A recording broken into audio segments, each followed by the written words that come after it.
آیات کے علاوہ آیات طویل بھی ہیں۔ بہرحال ان تمام موضوعات پہ ہم بات کریں گے۔ ہمارے ساتھ روزانہ کی طرح تشریف فرما ہیں ہمارے اسٹوڈیوز میں دینی اسکالر ہیں، بہت علم رکھتے ہیں، بڑی خوبصورت باتیں کرتے ہیں اور ساتھ ہی ساتھ محتمم اعلیٰ اور سرپرست ہیں باب المدینہ اینڈ اسلامک اسکول سسٹمز کے۔ میرے ساتھ موجود ہیں مفتی محمد امجد قادری صاحب۔ السلام علیکم مفتی صاحب۔ وعلیکم السلام ورحمۃ اللہ وبرکاتہ۔ سر آپ کو خوش آمدید کہتے ہیں ہم، اور ناظرین آپ کو یہ بھی بتاتے چلیں کہ لاک ڈاؤن کی وجہ سے قاری فیصل چشتی جو ہیں وہ ابھی تک نہیں پہنچ پائے ہیں اور بہت ممکن ہے کہ وہ 3 بجے کے بعد آئیں، لیکن بہرحال ہمارے ساتھ ہماری خوش قسمتی ہے کہ مفتی امجد قادری صاحب موجود ہیں۔ تو مفتی صاحب آپ سے درخواست کروں گا کہ آپ چند آیات کی تلاوت فرما دیں تاکہ ہمارے پروگرام کا باقاعدہ آغاز ہو سکے۔ شکریہ۔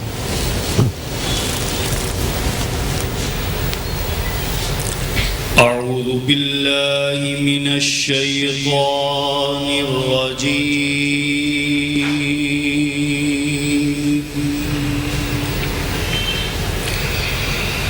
بسم اللہ الرحمن الرحیم۔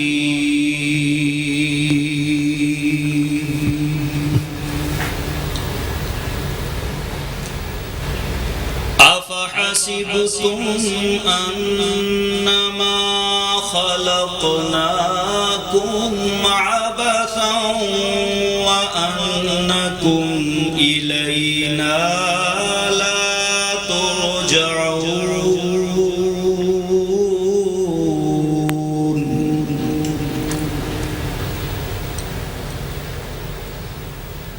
فتعالى الله الملك الحق لا إله إلا هو رب العرش الكريم۔ سبحان اللہ سبحان اللہ۔ ومن يدع مع الله إلها آخر لا برهان له به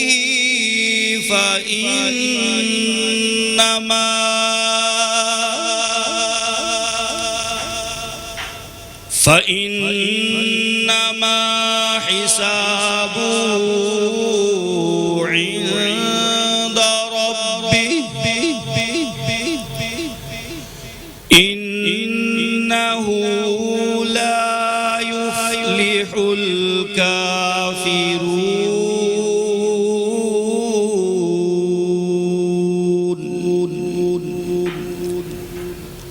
وقل رب اغفر وارحم وأنت خير الراحمين۔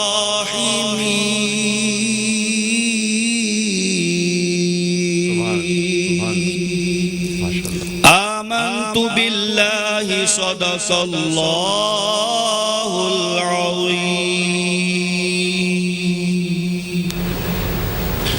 سبحان اللہ سبحان اللہ، ماشاء اللہ بہت خوبصورت انداز میں آپ نے تلاوت فرمائی۔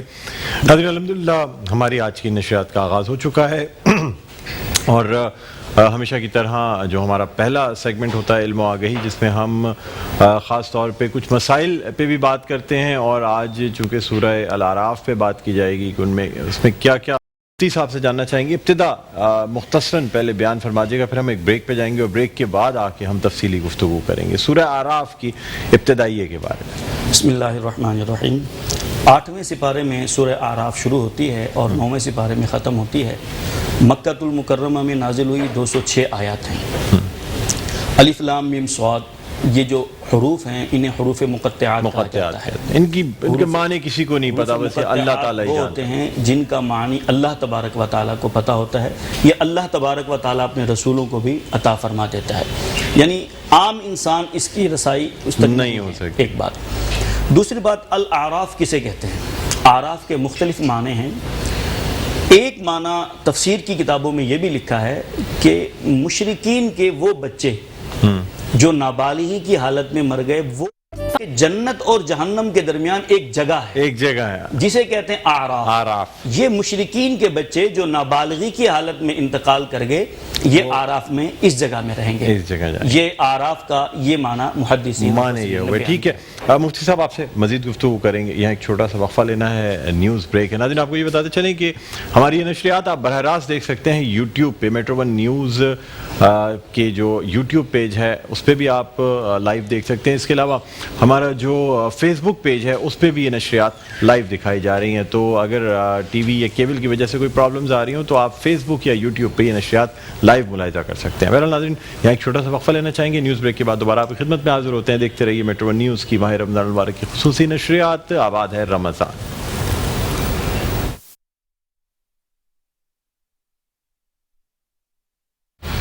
جی ناظرین ویلکم بیک، ایک دفعہ پھر آپ کو خوش آمدید کہتے ہیں میٹرو ون نیوز کی ماہ رمضان المبارک کی خصوصی نشریات آباد ہے رمضان کے ساتھ۔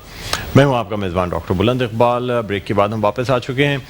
ناظرین آپ کو یہ بتاتے چلیں ہمارے ساتھ اب ہمیں جوائن کر لیا ہے قاری فیصل چشتی نے، بہت خوش لہن قاری ہیں، ثنا خواں ہیں، نعت خواں ہیں، حافظ ہیں۔ جی السلام علیکم فیصل، آپ کو خوش آمدید کہتے ہیں۔ اوکے، اور ناظرین اس کے ساتھ ہی ساتھ اب ہمیں مزید جو جوائن کیا ایک اور ہماری خاص طور پہ مہمان شخصیت بھی ہیں اور ہماری اس ٹرانسمیشن کا باقاعدہ حصہ بھی ہیں، خوش لہن نعت خواں ہیں، ثنا خواں ہیں، پاکستان ٹیلی ویژن کے ایوارڈ یافتہ ہیں اور ساتھ ہی ساتھ نعت گو شاعر ہیں، صاحب کلام ہیں، شعبہ درس و تدریس سے تعلق رکھتے ہیں۔ میرے ساتھ موجود ہیں جناب شکیل مدنی صاحب۔ السلام علیکم، خوش آمدید کہتے ہیں شکیل بھائی۔ بہت شکریہ۔ ٹھیک، اور ناظرین ہمارے ساتھ جس طرح بریک پہ جانے سے پہلے گفتگو ہو رہی تھی تو مفتی محمد امجد قادری صاحب ہمارے ساتھ موجود ہیں جو گفتگو فرما رہے تھے، خاص طور پہ جمعے کے حوالے سے بھی گفتگو ہوئی اور سورہ الاعراف کے حوالے سے جو ہمیں مفتی صاحب نے بتایا کہ اعراف کے معنی اگر دیکھے جائیں تو وہ راستہ یا وہ جگہ جو جنت اور دوزخ کے بیچ کی جگہ ہے، یعنی نہ وہ جنت ہے نہ وہ دوزخ ہے، اس راستے کو اعراف کہتے ہیں۔ اب اس میں کیا کیا بیان کیا گیا ہے، کن کن قوموں پہ عذاب کا ذکر کیا گیا ہے، مکی صورتوں میں زیادہ تر چونکہ ایمان کی اور عذاب کی اور سیدھی راہ پہ چلنے کی بات کی گئی ہے۔ جی مفتی صاحب کیا کہتے ہیں آپ، مزید کیا بیان کیا گیا ہے اس سورہ میں؟ بڑی طویل سورہ ہے، 206 آیات پر مشتمل۔ جی جیسے میں نے بتایا اعراف کے معنی اور حروف مقطعات، اسی پہلے رکوع میں اللہ تبارک و تعالی نے ارشاد فرمایا فَلَنَسْأَلَنَّ الَّذِينَ أُرْسِلَ إِلَيْهِمْ وَلَنَسْأَلَنَّ الْمُرْسَلِينَ، کہ جن لوگوں کی طرف رسولوں کو بھیجا گیا ان سے بھی پوچھا جائے گا اور جن کو بھیجا گیا رسولوں کو ان سے بھی پوچھا جائے گا۔ جن کی طرف بھیجا گیا ان سے کیا پوچھا جائے گا؟ بھئی جو رسول تمہارے پاس تعلیم لے کر آئے، تبلیغ لے کر آئے، جو میری وحدانیت کا پیغام لے کر آئے، تم نے اس پر عمل کیا یا نہیں کیا، اس کو فالو کیا یا نہیں کیا۔ رسولوں سے کیا پوچھا جائے گا؟ رسولوں سے یہ پوچھا جائے گا کہ بھئی جب تم پیغام لے کر گئے ہمارے اپنی رسالت کا، میری وحدانیت کا، تو لوگوں نے تمہیں کیا رسپانس کیا؟ اللہ تعالیٰ فرماتا ہے کہ ہم بھی ان سارے واقعات کو دیکھ رہے ہیں، لیکن ہم رسولوں سے بھی پوچھیں گے اور رسول جن کے پاس گئے ان سے بھی پوچھیں گے۔ پھر فرمایا وَالْوَزْنُ يَوْمَئِذٍ الْحَقُّ، کہ تول جو ہے، اعمال جو تولے جائیں گے یہ برحق ہے، قیامت کے دن سب کے اعمال تولے جائیں گے۔ جس کے اعمال صالحہ زیادہ ہوں گے اس کے لیے خوشخبری سنا دی جائے گی اور جس کے اعمال برے ہوں گے اس کے لیے جہنم کا راستہ ہے۔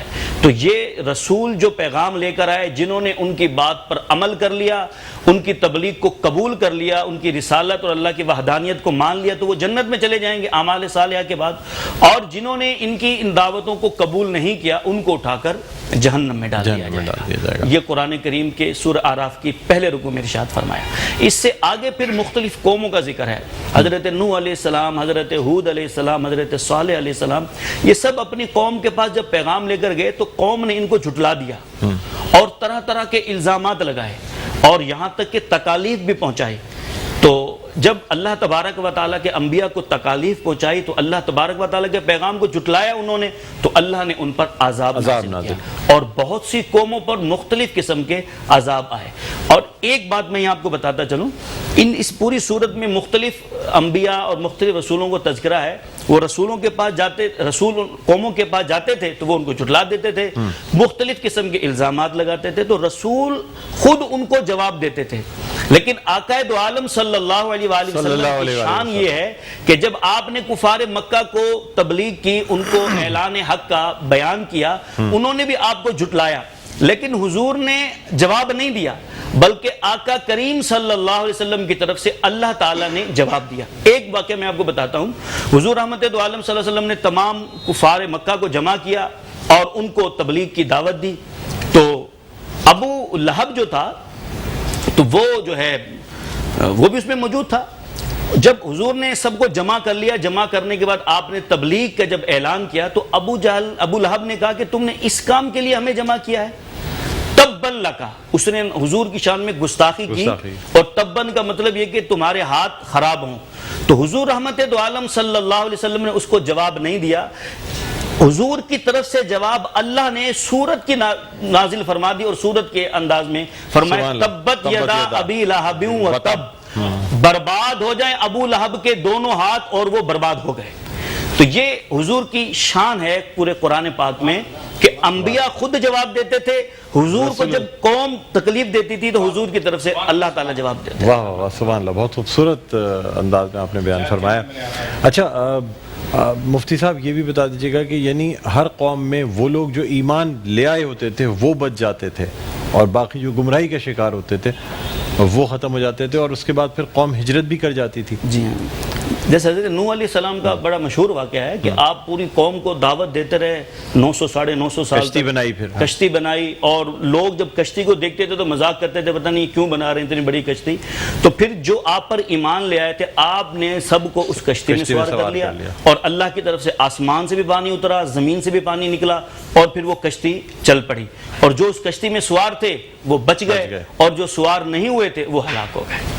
صحیح بات ہے، یعنی اس کے بعد پھر مزید اس قوم میں سے اور نبی اور رسول آتے رہے۔ جی اچھا یہ بھی جاننا چاہیں گے مفتی صاحب آپ سے کہ جب رسول اللہ صلی اللہ علیہ وسلم نے اعلان نبوت فرمایا 40 برس کی عمر میں، تو وہی مکے کے کفار جو رسول اللہ صلی اللہ علیہ وسلم کو صادق اور امین کے نام سے جانتے تھے، پھر جو تکالیف کا سلسلہ شروع ہوتا ہے اس حوالے سے ذرا بیان فرما دیجیے گا۔ ایک حدیث مبارکہ میں حضور رحمت دو عالم صلی اللہ علیہ وسلم نے فرمایا کہ انبیاء کو تبلیغ کے دوران تکالیف دی گئی ہیں، اور آپ نے یہ ارشاد فرمایا کہ جتنی تکالیف مجھے دی گئی ہیں اتنی تکالیف کسی کو نہیں دی گئی۔ ایک بات۔ دوسری بات، جب آپ مکہ سے ہجرت کر کے مدینہ چلے گئے، پھر آپ واپس مدینہ سے مکہ تشریف لائے، اور مکہ جب فتح ہو گیا تو وہی لوگ جو 40 سال تک آپ کو تکالیف دیتے رہے، آپ کو اذیتیں دیتے رہے، اور طرح طرح کے آپ کو پریشان کرتے رہے پریشانیوں میں، تو جب وہی لوگ ہجرت کرنے کے بعد آپ مکہ میں تشریف لائے تو مکہ فتح ہو گیا، تو وہ تکالیف دینے والے سارے لوگ حضور کے سامنے کھڑے تھے، اور حضور نے فراخ دلی کا جو مظاہرہ فرمایا، آپ نے سارے وہ جو دشمن آپ کے سامنے کھڑے ہوئے تھے وہ یہ سمجھ رہے تھے کہ چونکہ ہم نے بہت زیادہ تنگ کیا ہے، بہت زیادہ تکالیف دی ہیں، یہ آج ہمارے سر قلم ہو جائیں گے، آج ہمیں ختم کر دیا جائے گا۔ لیکن رحمت دو عالم صلی اللہ علیہ وآلہ وسلم نے جب ان کو دیکھا کہ اس میں سبھی کھڑے ہیں دشمن، تو آپ نے فرمایا لا تثریب علیکم اليوم، آج تم پر کوئی بدلہ نہیں ہے، تم سے کوئی بدلہ نہیں لیا جائے گا، اور آپ نے معاف کر دیا۔ اچھا، وہ صف میں جو لوگ دشمن کھڑے ہوئے تھے وہ آپ کی یہ فراخ دلی دیکھ کر، آپ کا یہ انداز اور حسن اخلاق دیکھ کر 20 لوگ کلمہ پڑھ کر مسلمان ہو گئے۔ سبحان اللہ۔ یہ حضور کا اخلاق تھا اور حضور کا اعلیٰ کردار تھا کہ آپ کے دشمن بھی جب مکہ سے باہر جاتے تھے تو امانت آپ کے پاس رکھوا کر جایا کرتے تھے۔ تو اس طرح حضور رحمت دو عالم صلی اللہ علیہ وسلم کو دین کی راہ میں تکالیف بھی دی گئی، اور آپ نے ان پر صبر کیا، تو اللہ تعالیٰ نے وہی مکہ جو آپ چھوڑ کر گئے تھے واپس آپ کو عطا فرما دیا۔ سبحان اللہ، سبحان اللہ، بہت خوب۔ مفتی صاحب کچھ سوالات بھی ہمارے پاس آئے تھے ای میل کے تھرو اور میسیجز کے تھرو، ان کا بھی آپ سے جواب لینا چاہوں گا۔ جس طرح سے زکوٰۃ کی ہم نے بات کی، نصاب کی بات کی، بہت سے لوگ اپنی سیونگز جو ہیں وہ پرائز بانڈز کی شکل میں رکھتے ہیں، تو کیا ان پرائز بانڈ پر زکوٰۃ دینی ہوتی ہے، یا ان پر کوئی انعام نکل آئے تو کیا اس پہ بھی زکوٰۃ ہوتی ہے؟ اچھا، میں نے 2 دن پہلے آپ کو بتایا تھا کہ 6 قسم کے مال ہیں جن پر زکوٰۃ فرض ہوتی ہے، اس میں ایک پرائز بانڈ بھی ہے۔ اچھا، پرائز بانڈ اگر آپ کی ضرورت سے زائد ہے تو اس پرائز بانڈ پر بھی آپ کو زکوٰۃ دینی ہوگی، بشرط یہ کہ اس پر 1 سال گزر جائے، آپ پر قرض نہ ہو، اور دوسرا یہ کہ اس کی مالیت 52.5 تولہ چاندی یعنی 46,329 روپے کے بانڈ آپ کے پاس ضرورت سے زائد رکھے ہوں تو پھر اس پر زکوٰۃ دینی ہوگی۔ ایک بات میں یہاں بتاتا چلوں، ضرورت کسے کہتے ہیں، یعنی ضرورت سے زائد کیا ہے؟ آپ کی جو روزمرہ کی ضرورت ہے، مثال کے طور پر مہینے کا راشن ہو گیا، آپ کے بچوں کی مہینے کی فیس ہو گئی، ٹیوشن کی فیس، اسکول کی فیس، ان کی جو کنوینس ہے اس کا کرایہ ہو گیا، آپ کے یوٹیلیٹی بل ہو گئے، بجلی کا بل ہے، گیس کا بل ہے، ٹیلی فون، سب ضروریات میں ہیں، یہ سب ضروریات میں آ جائیں گی۔ ان ضروریات سے اضافی جو پیسہ آپ کے پاس رکھا ہوگا اس پر آپ کو زکوٰۃ دینی ہوگی، چاہے وہ پیسے کی صورت میں ہو، چاہے وہ ڈالر کی صورت میں ہو، چاہے وہ پرائز بانڈ کی صورت میں ہو۔ 46,329 روپے کے پرائز بانڈ آپ کے پاس اگر ضرورت سے زائد رکھے ہیں، ایک سال گزر گیا ان پر اور آپ کا قرض بھی اس سے منہا ہو جائے گا تو پھر اس پر آپ کو زکوٰۃ دینی ہوگی۔ سر اب آپ نے بات کی ضرورت، اشیاء ضرورت کی، یعنی جو انسان کی روزمرہ زندگی کی ضروریات میں۔ اب جیسے میں آپ کو ایک موبائل کی مثال دیتا ہوں، آج کل آئی فون 11 میکس پرو موبائل جو ہے اس کی پرائس تقریباً 2.25 لاکھ، 2 لاکھ، 2.25 لاکھ سے لے کے 3 لاکھ روپے تک کی ہے۔ نصاب سے بہت زیادہ ہو جاتی ہے سر یہ، تو کیا اس پہ بھی زکوٰۃ دینی ہوگی؟ کیونکہ موبائل فون کا کام تو ایک 2,000 روپے والا نارمل فون بھی کر دے گا جس سے آپ بات چیت کر لیں گے، وہ بھی آپ کے جو اگر ضرورت پوری کرنی ہے تو ایک 2,000 روپے والا سمپل فون جو ہے وہ بھی ضرورت پوری کر سکتا ہے سر، لیکن 3 لاکھ 4 لاکھ روپے کے بھی فون لوگ استعمال کر رہے ہیں۔ اچھا، یہ جو 3 لاکھ کا یا 2.25 لاکھ کا موبائل ہے یہ تو خیر ایک مطلب ضرورت تو ہے، یہ سر بہت لوگوں کے پاس ہے آج کل، بہت لوگوں کے پاس، یعنی اتنے لوگوں کے پاس ہے کہ ہم شاید سوچیں ہر دوسرے آدمی کے پاس جو ہے نا وہ 2 سوا 2 2.5 لاکھ 3 لاکھ جتنی ڈیوٹی ہوتی ہے، جو چیز ہوتی ہے سب لوگ دے کے رکھتے ہیں موبائل۔ تو اس صورت میں چونکہ یہ مال آپ کی ایک تو ضرورت میں ہے، آپ کے استعمال میں ہے، دوسری بات یہ کہ یہ مال تجارت نہیں ہے، چونکہ زکوٰۃ اس مال پر ہوگی جو مال تجارت ہے، جیسے سونا، چاندی، پرائز بانڈ، مال تجارت، سائمہ جانور اور ہر ملک کی کرنسی، یہ 6 قسم کے مال ہیں۔ تو یہ جو استعمال میں موبائل ہے یہ ان 6 قسموں میں سے کسی میں بھی نہیں ہے آپ کے استعمال میں۔ یہ ایک الگ چیز ہے کہ اتنا مہنگا موبائل رکھنا چاہیے یا نہیں رکھنا چاہیے، اسراف بھی آئے گا۔ اس کا افسوس اس وقت ہوتا ہے جب یہ چوری ہو جاتا ہے، پھر بندہ سوچتا ہے کہ یار میں 5-10 ہزار کا موبائل رکھ لیتا تو شاید اتنا بڑا نقصان نہ ہوتا۔ اچھا، ایسے 2 موبائل کسی نے رکھے ہوئے تو پھر کیا ہوگا؟ چلے ایک تو سمجھ میں آتا ہے کہ ضرورت کے کام میں آ گیا، لوگ 2 بھی رکھتے ہیں، 2 نمبر رکھنے کے لیے۔ تو مال تجارت جب تک نہیں ہوگا اس پر زکوٰۃ نہیں ہوگی، 2 کے 4 بھی رکھ لیں گے تو اس پر زکوٰۃ نہیں ہے، زکوٰۃ نہیں ہوگی۔ اچھا، اب مفتی صاحب اور بھی آپ سے میں پوچھنا چاہوں گا، مجھے بتائیے گا کہ ایسی خاص طور پہ خواتین جو یعنی رضاعت کے پیریڈ میں ہوتی ہیں، جو بچوں کو فیڈ کرا رہی ہوتی ہیں، ان پہ کیا روزہ رکھنا فرض ہے یا وہ چھوڑ سکتی ہیں روزہ، یا آگے بعد میں کچھ دنوں کے بعد وہ ان روزوں کی گنتی پوری کر سکتی ہیں؟ اچھا، یہ جو فیڈ کروانے والی خواتین ہوتی ہیں یہ ان کے جسم کا تعلق ہوتا ہے، بچہ فیڈ کرتا ہے، اگر روزہ رکھنے سے بدستور وہ فیڈ آ رہا ہے اور بچے کو مل رہا ہے پھر تو ان کو اجازت نہیں ہے کہ روزہ چھوڑیں۔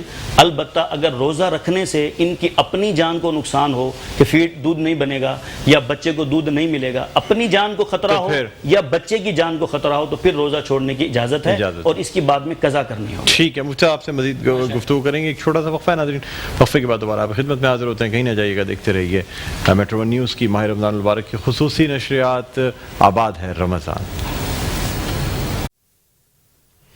جی ناظرین، ویلکم بیک، ایک دفعہ پھر آپ کو خوش آمدید کہتے ہیں میٹرو ون نیوز کی ماہ رمضان المبارک کی خصوصی نشریات آباد ہے رمضان کے ساتھ میں ہوں آپ کا میزبان ڈاکٹر بلند اقبال۔ کچھ تکنیکی وجوہات کی بنا پر ہمیں بریک لینا پڑ گیا تھا۔ میں آپ کو یہ بتانا چاہ رہا تھا کہ ملک کے مشہور و معروف تاجر عقیل کریم ڈیڈی کے حوالے سے کچھ خبریں چل رہی تھیں، گردش کر رہی تھیں سوشل میڈیا پہ بھی اور ٹی وی چینلز پہ بھی کہ ان کو کرونا ٹیسٹ مثبت آیا ہے، لیکن ایسی کوئی بات نہیں، ان کی طرف سے تردید سامنے آئی ہے کہ انہیں کرونا ٹیسٹ مثبت نہیں آیا ہے، منفی ہے اور لوگوں کو پریشان ہونے کی ضرورت نہیں ہے۔ تو میں نے سوچا کہ یہ جو ایک غلط خبر گردش کر رہی تھی یہ اس کی ایک کلیریفیکیشن بھی آپ تک پہنچا دی جائے۔ بہرحال مفتی صاحب ہمارے ساتھ موجود ہیں۔ مفتی صاحب، مختلف آپ سے مسائل پہ بات ہوتی ہے سر، جس طرح زکوٰۃ کے مسائل ہیں یا روزے کے مسائل، اسی حوالے سے آپ سے جاننا چاہوں گا، مجھے یہ بتائیں کہ اگر مؤذن سے اذان دینے میں یا سائرن بجانے میں دیر ہو جائے تو کیا ایسی صورت میں روزہ جس نے وہ سائرن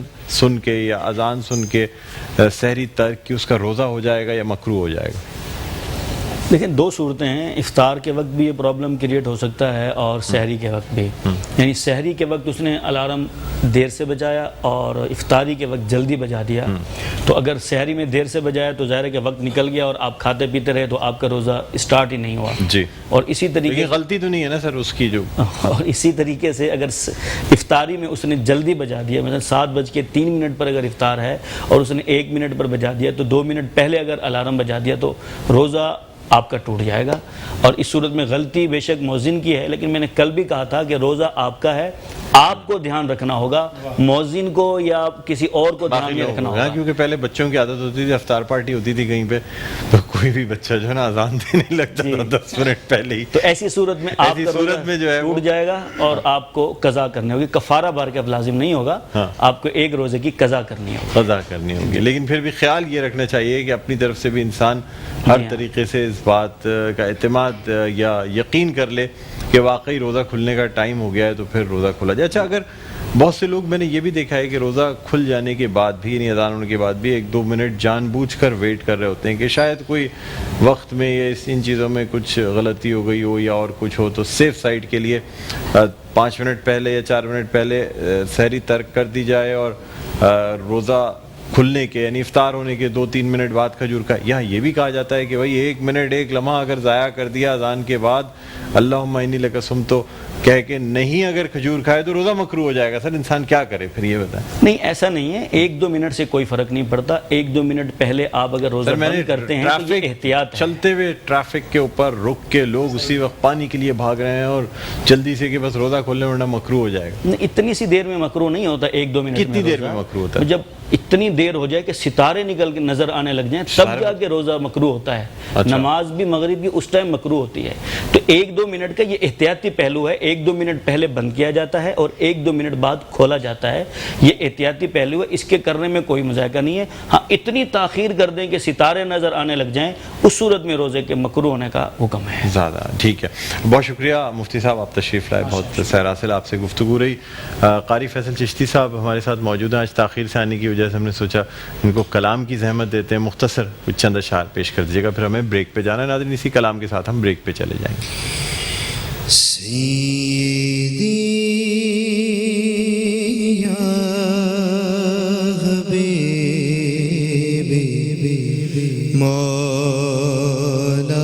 مولائی، سیدی یا حبیبی مولائی،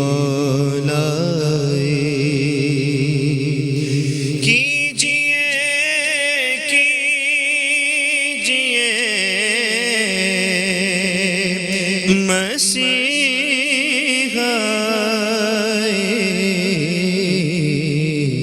سیدی یا حبیبی مولائی، رحمت دو جہاں بہار کرم،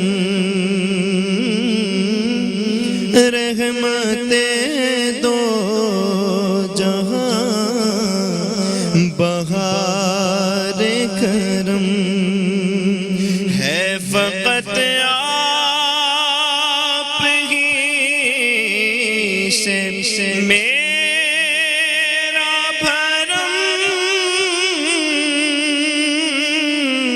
ہے فقط آپ ہی سے میرا بھرم،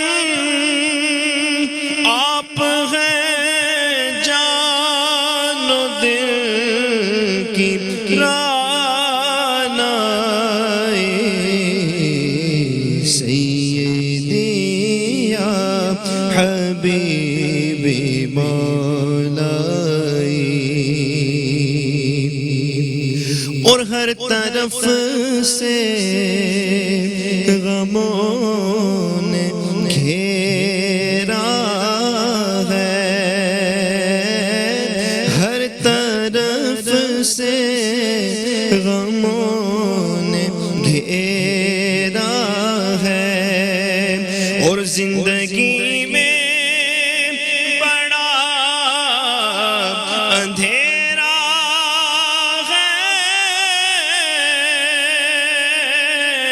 زندگی